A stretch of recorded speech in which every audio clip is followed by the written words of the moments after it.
أعوذ بالله السميع العليم من الشيطان الرجيم والصلاة والسلام على أشرف الأنبياء والمرسلين نبينا محمد وعلى آله وأصحابه وسلم فما بعد السلام عليكم ورحمة الله وبركاته. My dear brothers and sisters in Islam, I know by now all of us must have come to the realization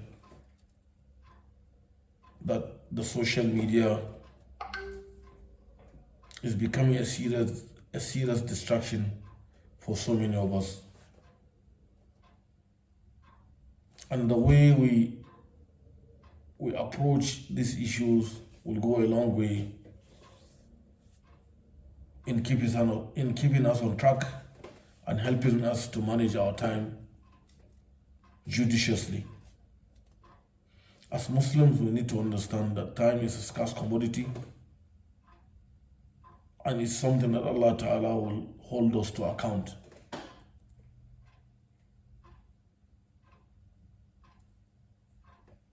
It's a scarce commodity, so we should not play with the time Allah Ta'ala has given us and with the time that we have to live before we go back to Allah Subhanahu wa Ta'ala. I just want to ground this conversation with the hadith of the Prophet Sallallahu Alaihi Wasallam, which says, "Ni'matani magnun fihima kathirun min nas." The Prophet Sallallahu Alaihi Wasallam says there are two blessings that so many people don't take advantage of. As-sihhatu wal faragha. The Prophet Sallallahu Alaihi Wasallam says good health and spare time. So we need to understand that the good health that Allah Ta'ala has given us is a blessing, and we have to use, for us to benefit from such a blessing, then you have to channel it into things that are going to be beneficial for us in this dunya and beneficial to us on the day of Qiyamah. And at the same time, we need to understand that spare time is not something that we should waste. It's something that we should take advantage of and use it for things that are beneficial to us. So at this juncture, I just want to share with you a few tips that can help us manage our time appropriately.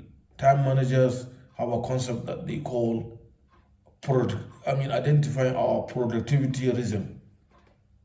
By so doing, I want all of us to know that we are wired differently. As such, our productivity levels are different. Within the 24 hours that Allah Ta'ala has given us, there are specific times that some of us are productive at such particular time, while other people are productive within a particular time. So the one thing you should know, that energy levels fluctuate within a 24-hour period. But as an individual, you should be able to identify those particular moments that your performance is at its peak. So you should try to channel those exercise or activities that are beneficial to you in this dunya and on the day of Qiyamah around that period, for you to be able to take advantage of that period. And at the same time, time managers use the concept of time batching. If you have so many tasks that are related, you can batch them within a particular time. So you attend to them, then after that, then you don't allow them to intrude. Like take for instance, you can decide to batch checking your mails, making phone calls, attending to your social media pages within a particular time. Because what I've come to realize is that quite a number of people have difficulty around really limiting their obsession with the social media. And that's not good. That's not good actually.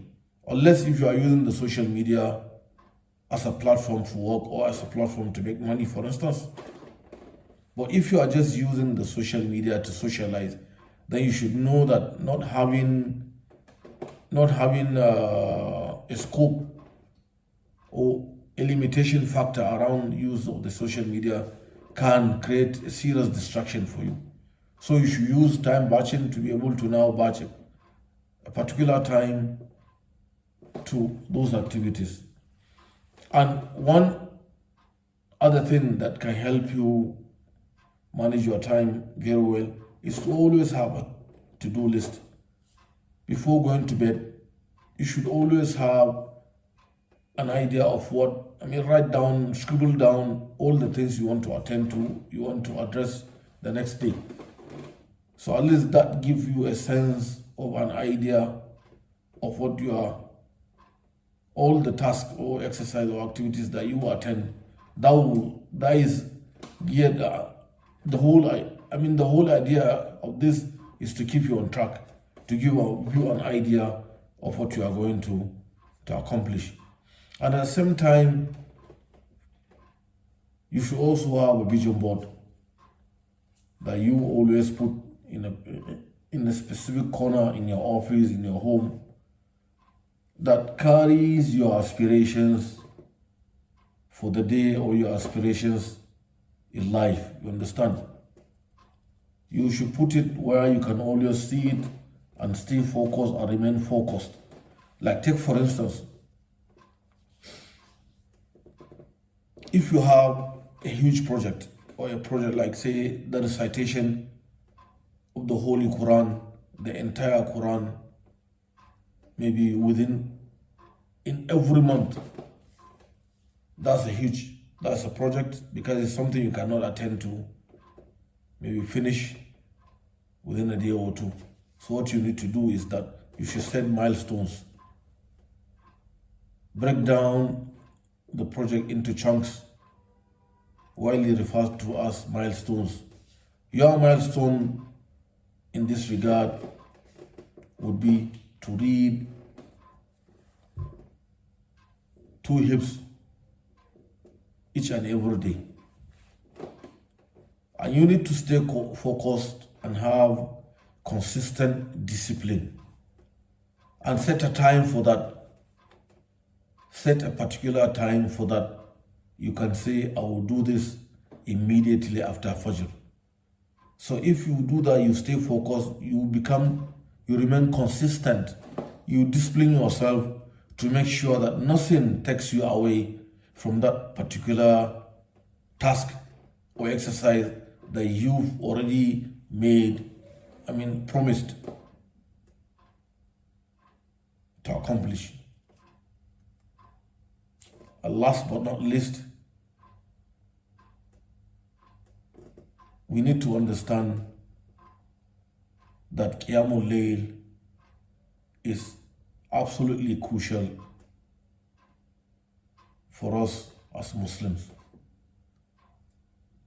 But unfortunately, nowadays you see people staying up in the dead of the night. Making Facebook posts, WhatsApp and whatnot. So why not utilize that time for Qiyamul Layl? These are ways that you can deploy to utilize your time more efficiently and more beneficial. So on this note, I just want to call on all of us to try as much as possible to take time very seriously and always map out strategies or ways in which we can use our time judiciously and limit our dependence on the social media. So if you look at it, the social media is now the number one catalyst in breakups, because people are now obsessed or their life is now entangled in the social media and they hardly have time for their spouses at home and so on and so forth. So that has been a cause for concern for marriage couples these days. So I hope we use these tips to be able to use our time very well and know that time is a serious commodity. Any minute that passes by is a minute that cannot be recovered unless it's used